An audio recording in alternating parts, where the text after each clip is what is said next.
Hello, everyone. Welcome back to Codex. Today, we're happy to feature a talk from Rayan Saab from UC San Diego. Professor Saab is an expert on mathematical and algorithmic aspects of signal processing, data science, and machine learning. Today, he'll be speaking about quantization for compressing neural networks, theory, and new algorithms. Take it away, Ryan. Thank you, and thank you for having me at Codex. I'm really happy to be talking here. So yeah, today we'll talk about quantization for compressed sensing.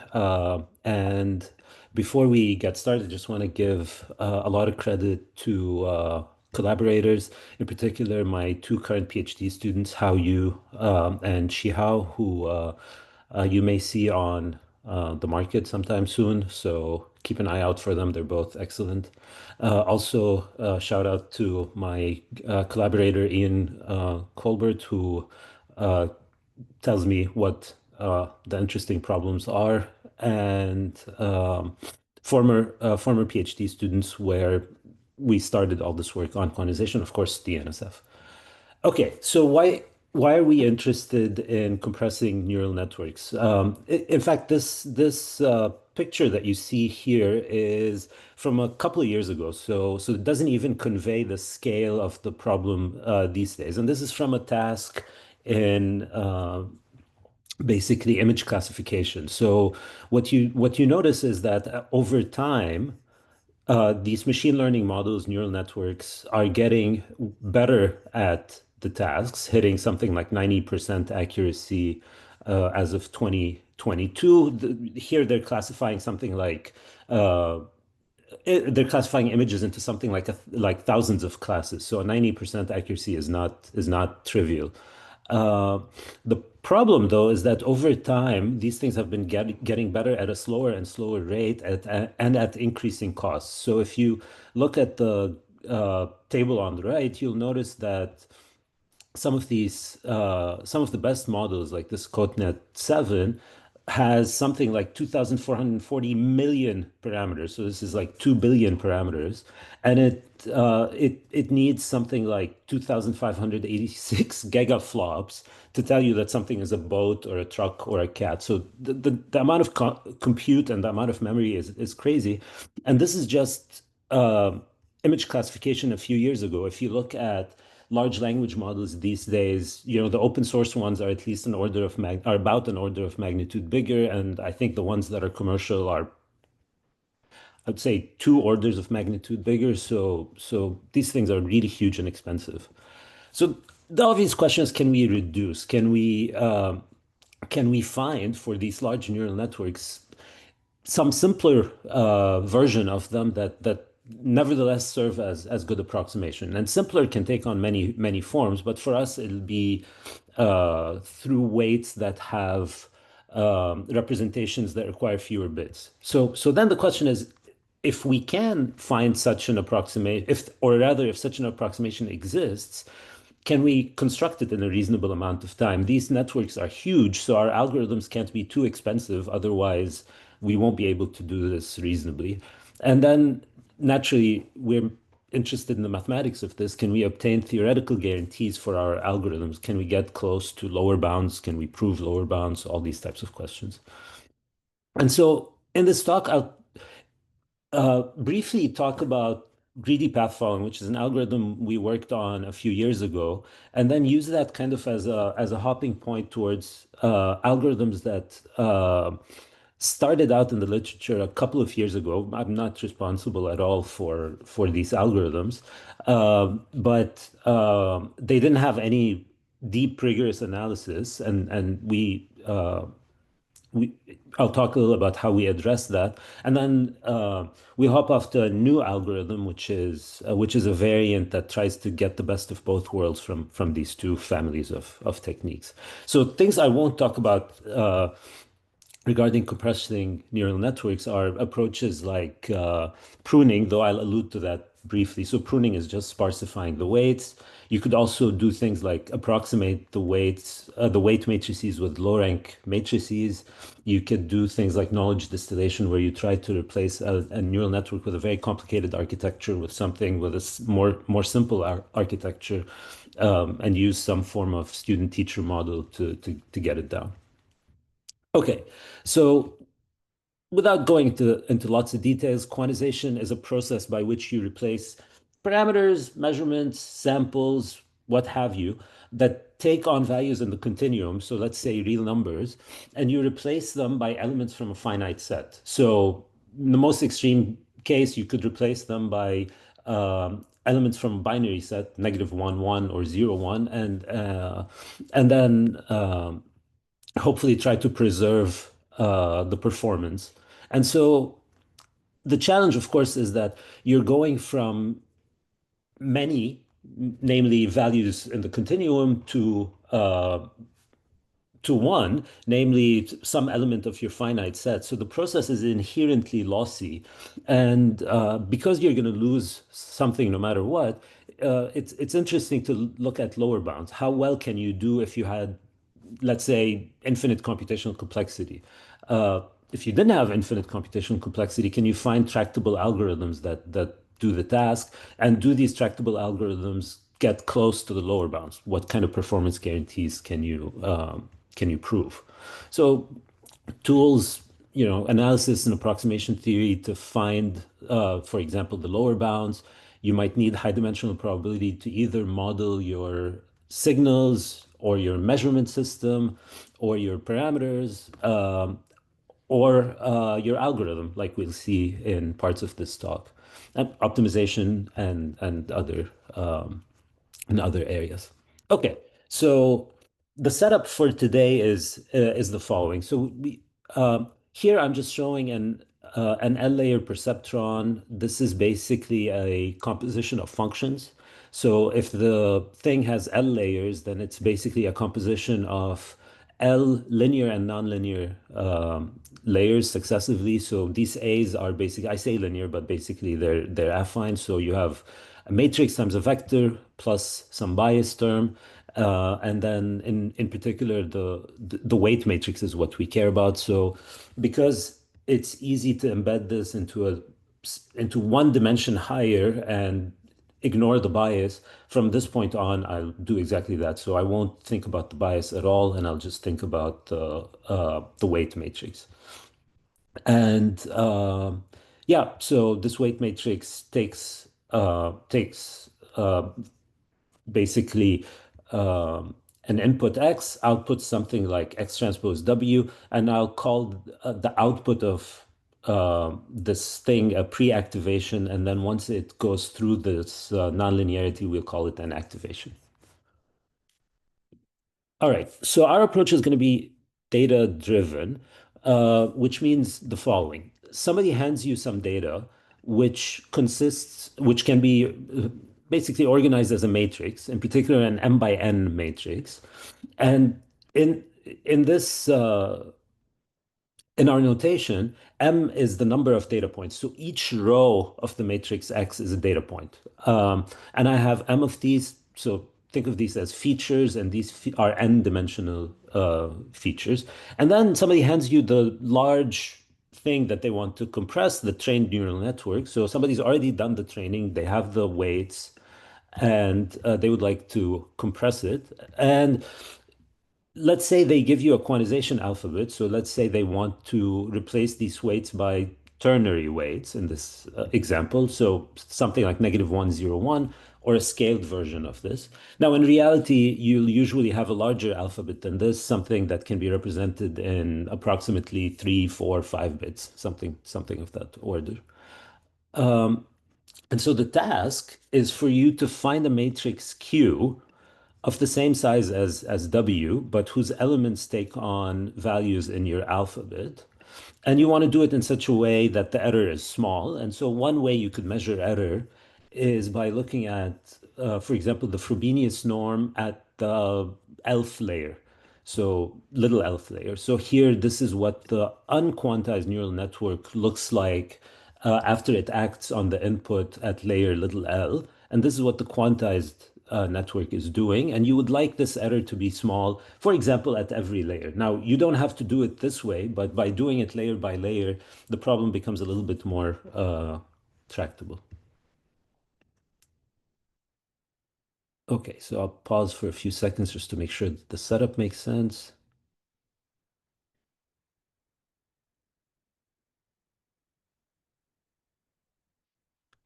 Okay, so with that in mind, let's simplify a little bit further just to get a handle on a problem that hopefully we can manage. So if I want to deal with an arbitrary layer, say the elf layer, then I better be able to deal with the first layer. So for the moment, let's restrict our attention just to the first layer. And that basically means that I would like to approximate W1 acting on X by some Q acting on X. And this is exactly what this is. Linear algebra basically tells you that, or basic analysis tells you that the Frobenius norm squared is the sum over all the columns of the matrix of the L2 norms squared. So the reason this is useful is because it essentially decouples the problem from a weight matrix to a set of weight vectors which don't interact with each other. So all I need to worry about is how do I minimize, if I want to minimize the left-hand side, I need to minimize the right-hand side, and the right-hand side is a sum of terms that are uncoupled. So I could minimize each one of them individually, and that's exactly what brings us down to this much friendlier looking problem, but deceptively so. So here all I want to do is I want to find a vector whose entries take on values in, for example, -1, 0, 1, so that this difference is as small as possible. Now, if I wanted to do this optimally, right, I would basically just look for uh, literally the argmin of this loss function. So I would look for the vector whose elements are -1, 0, 1 that minimizes this error. Problem is this is in general an NP-hard problem. It's integerly squares. And as a kind of separate little comment, even if you did know how to solve this problem exactly, we haven't said anything about this error being guaranteed to be small. So it's not like reducing the problem to this makes all your problems go away. It's actually just a starting point. Okay, so a couple of connections to theoretical computer science here. In the special case when the alphabet is -1, 1 and the weights are 0. So this is basically, I'm trying to approximate the zero vector by assigning either a -1 or a 1 to each column of X and then summing them. The problem of minimizing that sum is the vector balancing problem, and it's the subject of a conjecture which is still open, the Qronos conjecture. And the Qronos conjecture basically tells you that there exists a constant C, so that for any collection of vectors in Rm in the unit ball, there's such an assignment of weights in -1, 1, so that the infinity norm is bounded by this little c, and this little c is independent of m and n. So this conjecture is still open, and the best known bounds have a square root log factor after the c, square root log dimension after the c. So that's one TCS problem. Another one is when your alphabet is infinite, so the exact kind of opposite extreme here. Instead of looking at just -1, 1, you look at z, and the problem then becomes the closest vector problem in the study of lattices. So in particular, like if you think about X acting on Q, where Q takes on values in the lattice, where Q takes on values in Z, then XQ is a lattice. And you want to approximate XW by XQ. So what you want to do is you want to find the closest vector in the lattice to an arbitrary vector. This is also known to be NP-hard for the infinity norm, and so on. Okay, so hard problems, even though they look simple, and so you have to do um, something simpler and hope to get theoretical error guarantees for whatever you come up with. So this greedy path following quantization is, I mean, in principle, it's the second most simple thing that you can do. And the reason you go for the second most simple thing is because the most simple thing is a bad idea. So here, the most simple thing is means remember the scalar quantization or rounding to the nearest element. And what it consists of is basically you look at your weight, one of the entries of your weight vector, and you just round it to the nearest thing in your alphabet. So if it's if it's negative, you round it, for example, to -1. If it's positive, you round it, for example, to +1, and you declare victory. Problem is this doesn't work well in practice. And to kind of get a good sense of why it doesn't work well, uh, remember that what you really care about is not W minus Q. What you really care about is X acting on W minus Q. So, if X is a matrix and it has a null space or it has singular values that are small, then it sees W minus Q through the lens of its, for example, SVD. So you would want to send as much of W minus Q as possible into the null space or the smallest singular values of the smallest singular subspaces of X. And this does not do that at all. It's completely oblivious of X. Okay, now with that in mind, I can rewrite X times W minus Q using linear algebra as just a linear combination of the columns of X. So here, capital X sub j is the jth column of X, W is a scalar, and Q is something in the alphabet. Qj is something in the alphabet. So looking at this basically form of this matrix vector product should give us an idea about what we can do in order to address this NP-hard problem. And a reasonable idea is to basically say, well, let me start with the first element of this n-term sum and just try to get it as close as get it as well as I can. So in other words, what I would like to do is I would like to look at W1 x1 and pick Q so that Q1 x1 approximates W1 x1. So that's easy. You just round Q. But once you finish that first step, then what you actually care about next is that W1 x1 plus W2 x2 is as close as possible to Q1 x1 plus Q2 x2, conditioned on Q1 having already been assigned. So you're only looking for Q2 now. And uh, because you have a small alphabet, in principle, you could cycle through all the possible values and pick the best Q. In practice and in reality, you can do this more efficiently. Q will have a closed form solution. So this is why we call it greedy path following quantization. We think of these partial sums as a path in RM given by W1 x1, then W1 x1 plus W2 x2, and so on. And what we're trying to do with these quantized vectors is to follow the path. And we're doing it in a greedy way, one summand at a time. So that kind of simple layout for an algorithm translates into this mathematical form. You basically are given your data matrix and the weight vector that you want to approximate. You're given your alphabet. You start by setting out an error to 0. So before you quantize anything, your error is 0.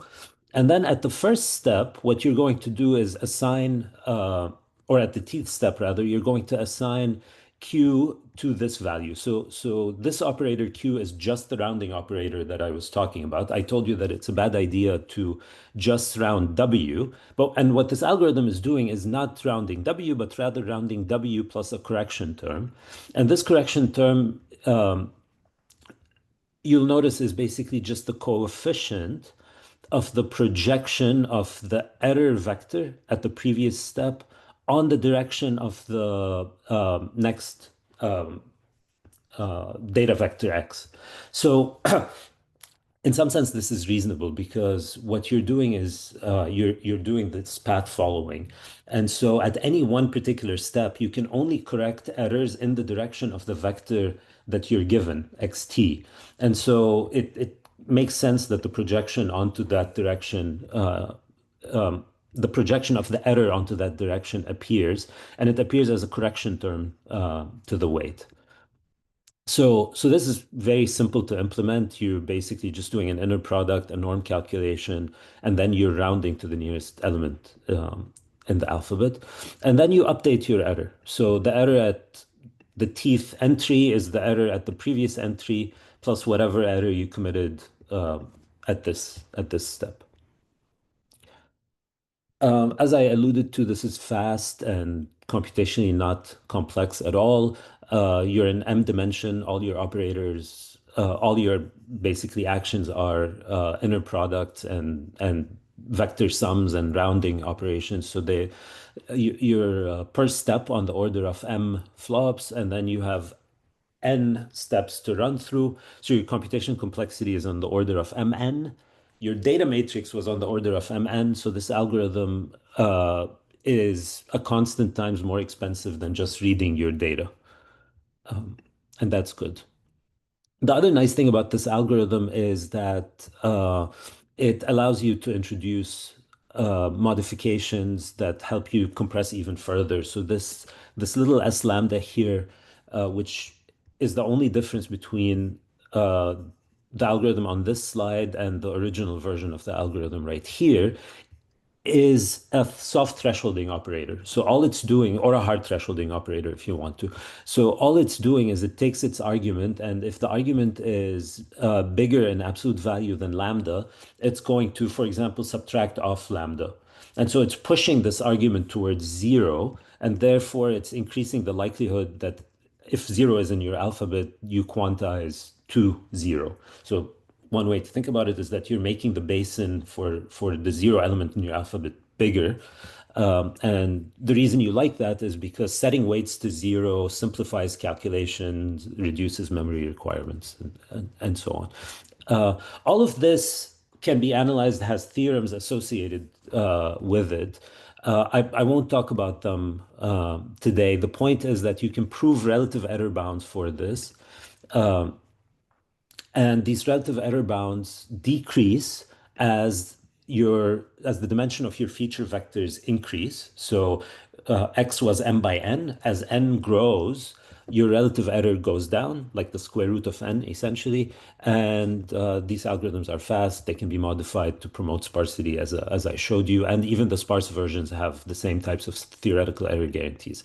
Now, the problem is that these theoretical error guarantees that I mentioned rely on the distribution of x. So in other words, you need to know that x comes from a distribution that satisfies certain assumptions, the usual assumptions that you would have seen in other talks in the seminar, things like Gaussian distributions, sub-Gaussian distributions, things of this nature will generally work. But the problem is that with a neural network, you don't know what your distribution is at layer 17, for example.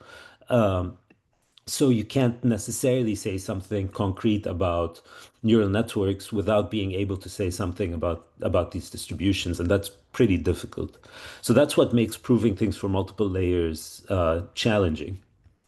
Now, that's one of the challenges that you have with this type of approach. There's another challenge, so what I'm calling issue B here, and this other challenge is that everything I've said so far relates to quantizing a single layer. But once you're talking about deeper layers, then things start to become a little bit more complicated. So imagine that you already quantized your first layer, and now you have the matrix Q. Your original object had W, and so you feed your data through your first layer, and you get an output Y. Well, when you do the same through the now quantized weight matrix of the first layer, you get as output something as y tilde.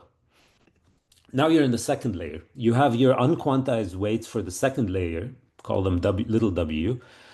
What you actually need to match is y times little w. But what you have with your quantized neural network is y tilde, because that's the output of the first layer of your quantized network so far. So in this greedy path following business, the original path is YW, and you need to chase it not using vectors from Y, but rather using vectors from Y tilde. So that makes things a little bit more challenging. Okay, so let's deal with both of these issues one at a time.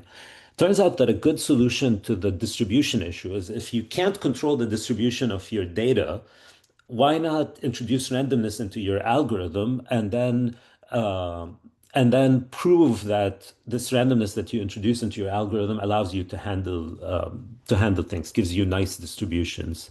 uh, by algorithm design in some sense. So the only change we'll make is we're going to replace the rounding operator by a randomized rounding operator. So what this thing is doing is if its argument is let's say our alphabet is the integers and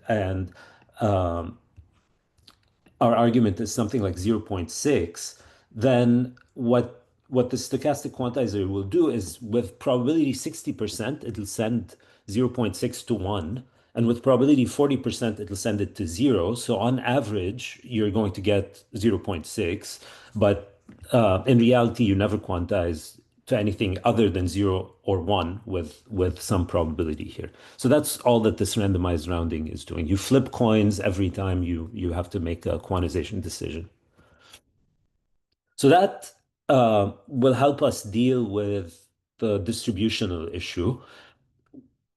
What is on this slide will help us deal with the misalignment between the y vectors coming from the original neural network and the y tilde vectors coming from the neural network that has been quantized up until the layer we're interested in.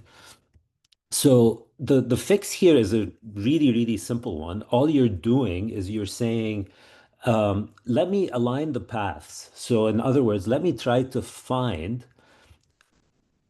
a vector W tilde so that y tilde w tilde is as close as possible to yw. So if you had a matrix with, for example, a null space, you could solve this perfectly. If you have a tall matrix, instead, you could solve a least squares problem to get the best y tilde. And you simply replace the pair yw by y tilde w tilde. So now this is kind of like saying, find me uh, some shadow real valued weights so that if I put them at the Lth layer of my quantized neural network, the output looks as close as possible to my unquantized neural network. And then I'll try to quantize these weights, W tilde. So with these two little modifications in mind, all you're doing is running the same algorithm as before, except with W tilde as replacing W's and the stochastic quantizer replacing the deterministic one. And now you can prove theorems. Your theorems are independent of the distribution of the data. So you just give me matrices y and y tilde. You run the algorithm. You can prove L infinity error bounds on the difference between yw and y tilde q. And in particular, this scales like a square root log factor. Um, and it involves a gamma term that controls the probability because we're flipping coins. So this probability is entirely on the stochastic quantizer. It's nothing to do with the data. The only way that the data shows up is through this maximum L2 norm. And this is kind of reasonable because you can imagine that if the norms of your vectors are large, if your columns are large, then it's going to be more difficult to get this thing smaller. So this is kind of reasonable, and it's also in line with the conjectured bounds in the Qronos conjecture, where you assume that your y tildes are in the unit ball. So in that case, this would be like a one. Finally, I'll just comment that I mentioned that in the Qronos conjecture, the best known upper bounds are square root log terms, and this is what you get here. The only thing is that this doesn't solve the Qronos. This is not quite perfectly aligned with the Qronos conjecture because the Qronos conjecture deals with single bits, so -1, 1, and here you need a slightly larger alphabet to get this. Okay. Uh, I will spend very little time talking about this bound. This is what you get if you look at an arbitrary elf layer and you push through triangle inequalities, Lipschitz bounds, etc., to control the error at the particular layer. Unsurprisingly, it has log terms that accumulate, so you end up with polylog terms. And so in order to make sense of this thing and get a better feeling for what it tells you, you could, for example, assume some randomness somewhere and get high probability bounds or bounds in expectation. So you could, for example, assume that the weights are Gaussian, run through the exercise of calculating what this bound would look like if your weights were Gaussian, and then compute the relative error bound. So in that case, the relative error bound looks like square root m over n with a polylog term here. And the reason this is one reason this is interesting is, first of all, your error bound is relatively small, and second of all, it shows that if you overparameterize, meaning if you have networks that have lots of weights in them, they're easier to quantize, and this relative error is smaller.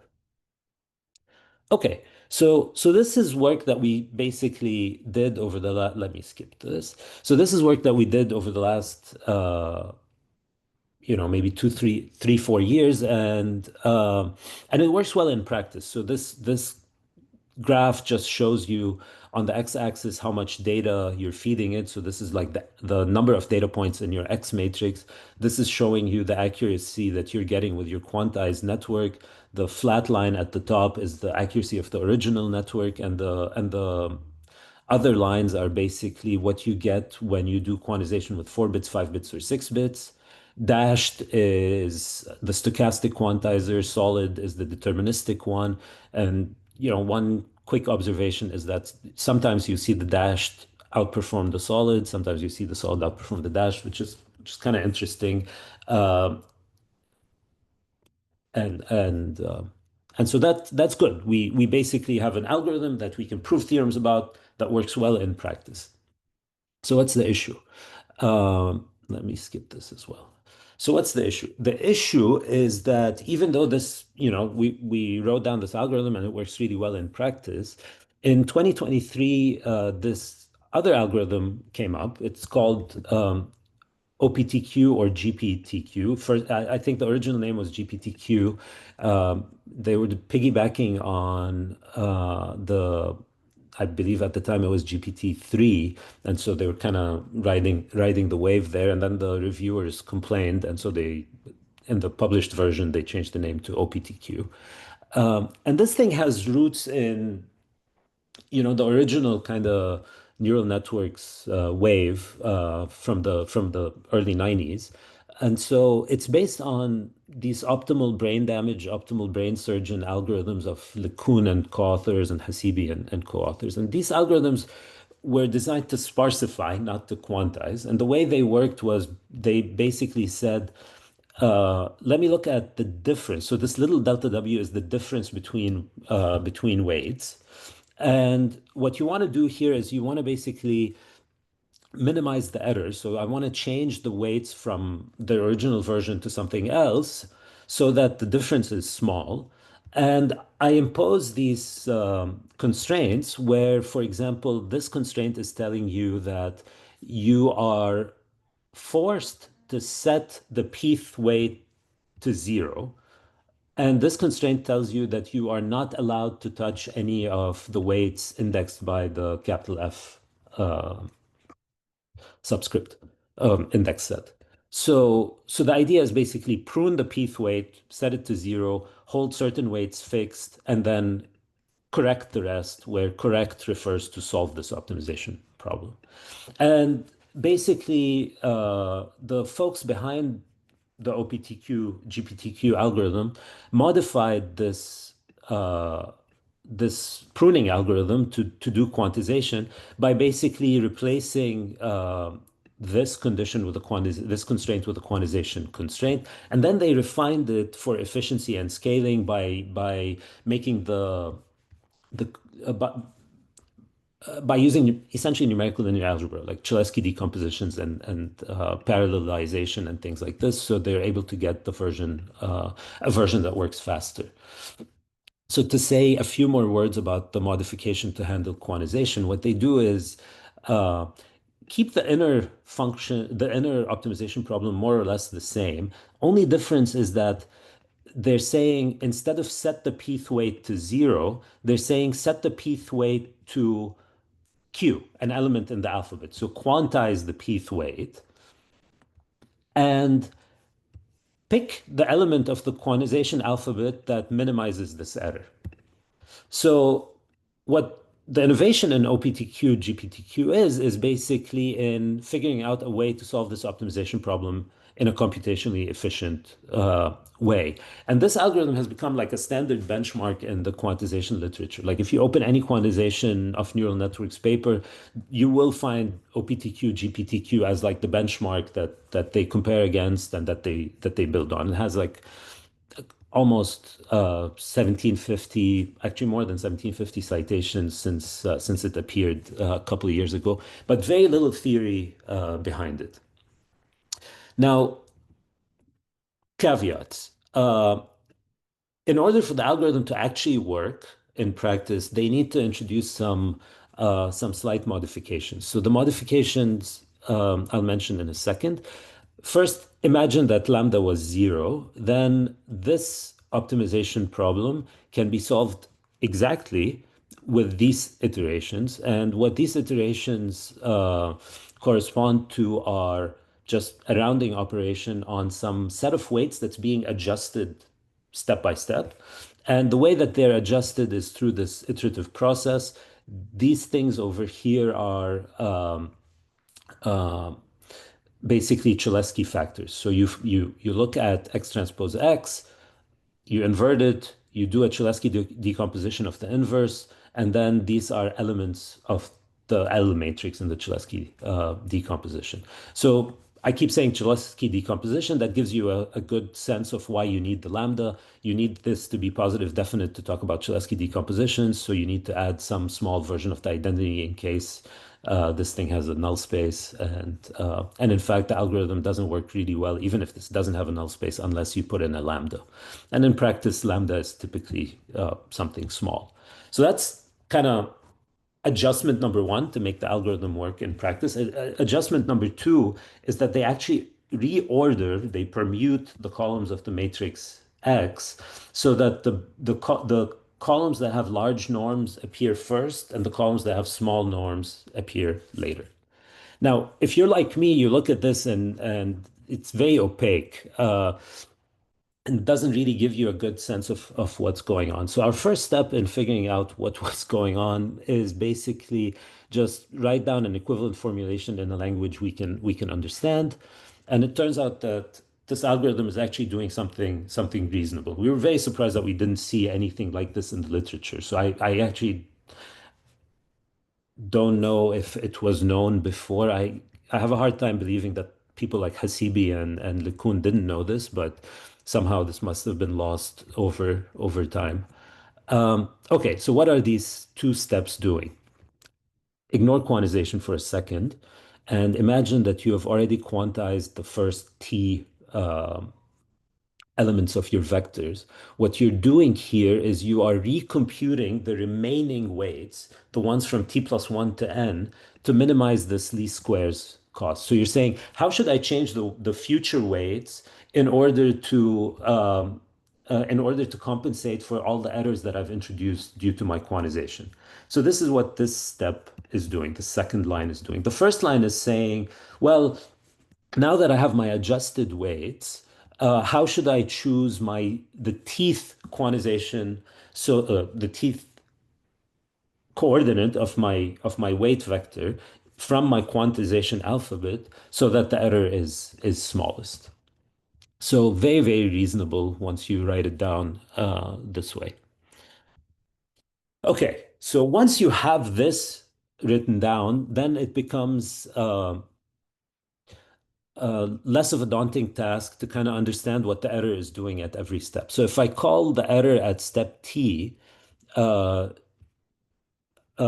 e sub t, and basically the final error at step n would be e sub n, and it would be just the difference between the two vectors, then you can prove that this final error is just a sum, and this sum is a sum of your column vectors projected onto the orthogonal complement of the span of everything that comes later. So you're looking at xj, and then you look at the vectors xj plus 1, xj plus 2, all the way up to the end. They span some subspace. You're going to project xj onto its orthogonal complement. So that shrinks that vector, right? Because you're projecting it onto some subspace. And you scale your projection by the difference between the adjusted weight and its quantization. And if your alphabet is of appropriate size, then this number should be small. You're just replacing, for example, zero point 0.6 by 1. So your error is like zero point 0.4 in an example like this. And you sum over all the steps. So this projection operator starts to give you a sense of why the error would be small. Now, if you're doing just rounding, then you're and no kind of corrections, no taking data into account, then this projection operator would not exist, and you would just be looking at W minus Q, the sum of W's minus Q times X. So really all the error cancellation is happening because of this projection operator. Okay, so you can write down some corollaries to kind of control the norm of En. And the norm of En is just the norm of our final error. And so this is one such corollary, and it just controls the error in terms of the norms of these projections. Now, the nice thing about this corollary is that it basically tells you, or the nice thing about staring at Pxj per xj is that it kind of gives you a sense of what kinds of feature matrices do well with this quantization algorithm. So in particular, um, it's not hard to see that this term is bounded above by the norm of xj minus xj plus 1, because xj plus 1 is in the span of xj plus 1 to the end. And so what this tells you is basically your algorithm is going to do well if your feature vectors, the jth feature vector and the j plus 1 feature vector, don't differ too much. So in some sense, it likes smoothly varying features, which is an interesting observation. Another thing that is important is that these types of error bounds tell you something about why lambda is important. I remember I mentioned that in practice, the algorithm only works really well when you tune this lambda parameter and modify the problem accordingly. So the reason for that is that when you introduce this lambda parameter, what you're actually solving is not a least squares problem, but kind of like a regularized least squares problem. And the regularization is basically on this W minus Q. And so in other words, it's saying, find me something that minimizes the error in my data, but that also keeps the weight, but also keeps the quantized weight somewhat close to the original weight. And by essentially leveraging the previous error bound, you can prove new error bounds with this lambda term. They look a little bit more messy because of the effect of lambda and so on. But the relevant thing here is that you have a max of two terms, and you can prove that one of these two terms is increasing in J. So as I cycle through my algorithm, I'm going from x1 to x2 to xj, and the effect is that I need to look at a maximum of this term and this term. The one on the left has a sigma in the denominator. These are the singular values of submatrices. And by virtue of these matrices shrinking, the singular values are ordered. And in particular, this leads to this term being increasing in J. Now, if you have a maximum of two functions, one of them increasing in J, you want the other function to be decreasing in J so that you can control this maximum. And it so happens that the other function is the norms of the vectors. And so this gives you a sense that you want the norms of the vectors to be decreasing in J. And this also helps explain why they order their vectors in decreasing order. So that's another kind of nice thing that comes out of this analysis. It's telling you not only why the regularization parameter helps, but also uh, why the ordering is important. Okay, so a little more about why the lambda parameter helps. Um, Everything I mentioned about this algorithm so far is assuming an infinite alphabet with step size delta. Now, when you look at um, one positive effect of this lambda is that it forces W minus Q resulting from the algorithm to basically be close to W. And this closeness to W is controlled by the lambda parameter. So a bigger lambda makes Q closer to W. And if Q is close to W, then that basically means that I get a handle on how big the entries of Q can be, and so how big the alphabet can be. And so I don't need to actually work with the infinite alphabet. I can work with a finite alphabet. And so that is another good thing here. And there's a trade-off, of course, because if you pick a big lambda, then you can have a smaller alphabet, but your error is going to grow as a function of this lambda. So there's a sweet spot somewhere. Another kind of thing this helps with is generalization. So this is an exact expression for generalization. Um, all of these are equal signs. This is basically saying if I get a data point from the same distribution and I look at the error, this is what it's going to look like. And what it's going to look like is a sum of two terms. One of them is the training error that comes out of the quantization algorithm, which you handle through your error bounds that I showed you a few slides ago. And the second term is basically what is due to the new data point being different from your training data points. And so you'll see like a covariance error here, and this shrinks as the number of data points goes to zero. And and so the only thing that you have some control over is this W minus Q here. And by having a lambda term that is non-zero, this W minus Q is controlled. So this thing, which is part of the generalization error, is also controlled. So this also gives us a sense for why these algorithms generalize well in practice, even though all of our error bounds are on this thing. Okay, so missing things, we have a two-norm bound. We would like an infinity norm bound. And we also would like to deal with the mismatch at layer 17 between what we've done and the unquantized thing. So let's introduce the same types of modifications. Now we're modifying the algorithm by introducing stochasticity in our quantizer like we did before. And also we'll make another adjustment to handle the difference between xw minus xq. The reason this is important is because it'll help us further constrain the size of our alphabet to get fewer bits. Um, so without uh, much delay, all we need to do is basically replace our quantizer with its stochastic version, and you can prove a theorem for this algorithm that looks very similar to the theorem we proved for the greedy path following algorithm. And so it basically scales again like a square root log term with a maximum of L2 norms showing up. And this again is bounded by the difference between successive vectors. So again, the stochastic version of the algorithm likes smoothly varying features. And now you can, because of the stochasticity, and you can control errors by Gaussian processes. And once you control errors by Gaussian processes, you can get a handle on infinity norms. And so you can actually control more finely than with the deterministic algorithm what your error looks like. And by more finely, I mean L infinity.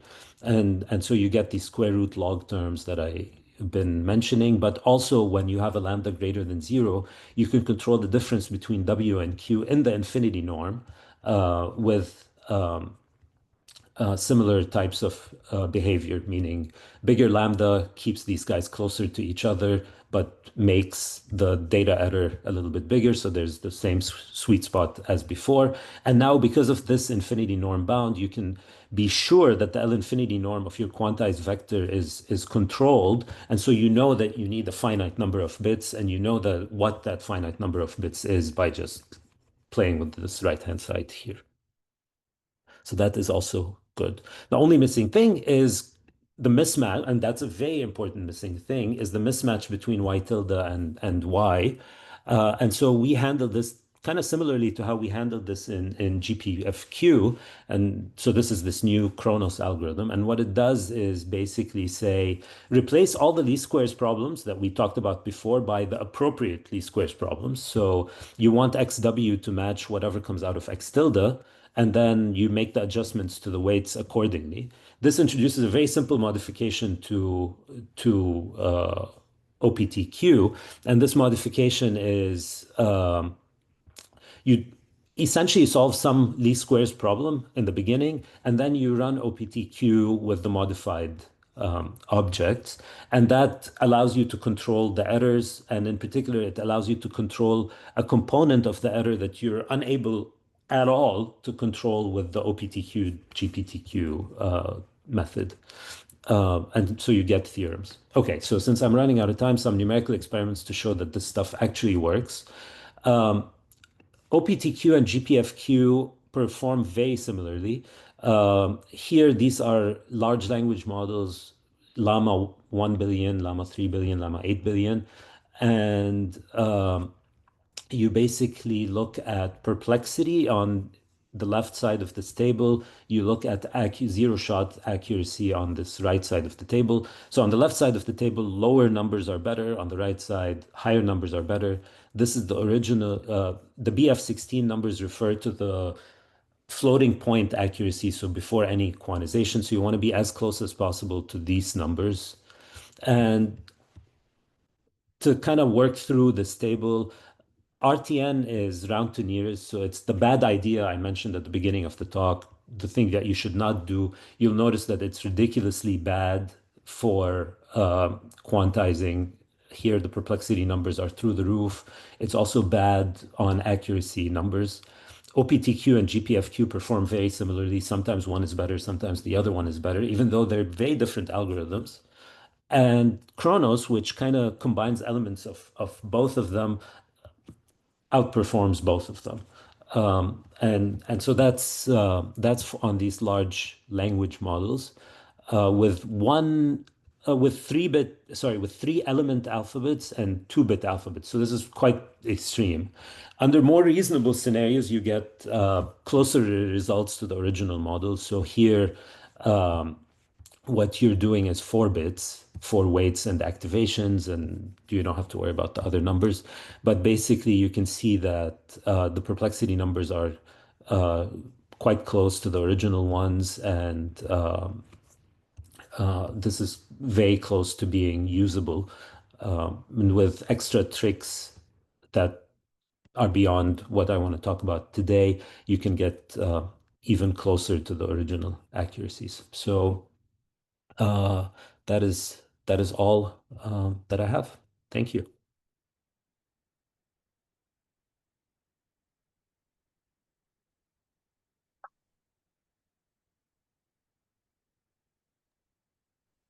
All right, Mike's gone, so I'm going to run this here Q&A. Everybody already seems to have gotten the message, but I'm going to say it anyway. If you haven't already clicked buttons, click buttons to thank Rayan for a nice talk.